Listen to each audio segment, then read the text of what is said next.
তাই না? এই 2,500 টাকা দেওয়া হবে হয়তো আপনার শিশু সন্তানকে একটা চকলেট কিনে দেওয়ার জন্য, তার শখের কিছু একটা দেওয়ার জন্য। সেই জন্যই আপনাদেরকে এই 2,500 টাকা করে দেওয়া হবে। প্রত্যেকেই পাবেন পর্যায়ক্রমে, প্রত্যেকেই পাবেন ইনশাআল্লাহ।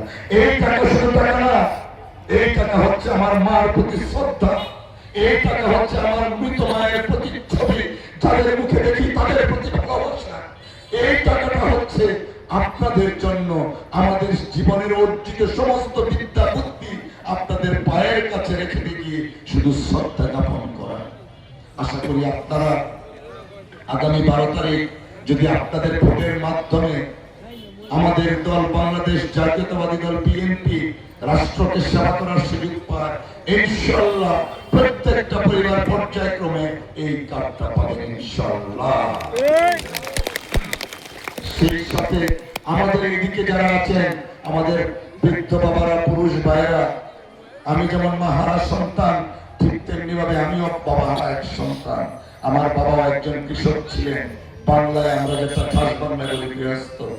আপনাদের এই গৃহস্থদের জন্য, আমাদের বাবাদের জন্য আমরা একটা কৃষক কার্ড করতে যাচ্ছি। ঠিক তেমনি ভাবে 4.5 কোটি পরিবারকে এই কৃষক কার্ড দেওয়া হবে। এই কার্ডের মাধ্যমে আপনারা বীজ কিনতে পারবেন, সার কিনতে পারবেন, পাওয়ার টিলার কিনতে পারবেন, ন্যায্য মূল্যে ট্রাক্টর কিনতে পারবেন, অর্থাৎ কৃষি কাজ করার জন্য যা প্রয়োজন সবকিছু ন্যায্য মূল্যে কিনতে পারবেন ইনশাআল্লাহ।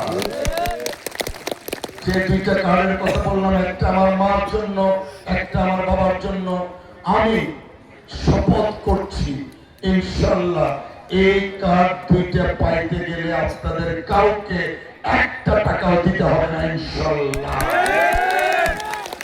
আমি মহান আল্লাহ রাব্বুল আলামিনকে সাক্ষী রেখে বলছি, আমাদের নেতৃবৃন্দ এখানে আছে, বর্তমান চেয়ারম্যান আছেন, সাবেক চেয়ারম্যান আছেন, ভবিষ্যৎ চেয়ারম্যান মেম্বার আছেন, তাদেরকে আমি অনুরোধ করে বলবো দয়া করে আমার এই মা, আমার এই বাবার কার্ডটা নিয়ে যেন 1 পয়সাও দুর্নীতি না হয়।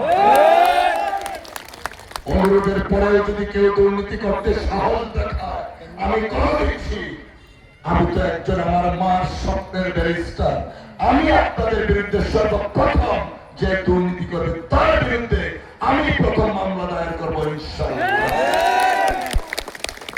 প্রিয় মা বোনেরা, আমার মায়ের স্বপ্ন ছিল ছেলেকে একদিন ব্যারিস্টার বানাবে। আমার মায়ের স্বপ্ন, ওনার ত্যাগের কারণে আমি আজকে হতে পেরেছি। আপনারা হয়তো এখানে অসংখ্য মা বসে আছেন, কারো ছেলেকে ডাক্তার বানাবেন, কারো ছেলেকে ইঞ্জিনিয়ার বানাবেন, কারো ছেলেকে প্রফেসর বানাবেন, কারো ছেলেকে আর্মিতে দিবেন, কারো ছেলেকে পুলিশ অফিসার বানাবেন। আমি শুধুমাত্র চেষ্টা করবো না, আমি মেক শিওর করবো আপনার প্রত্যেকটা মায়ের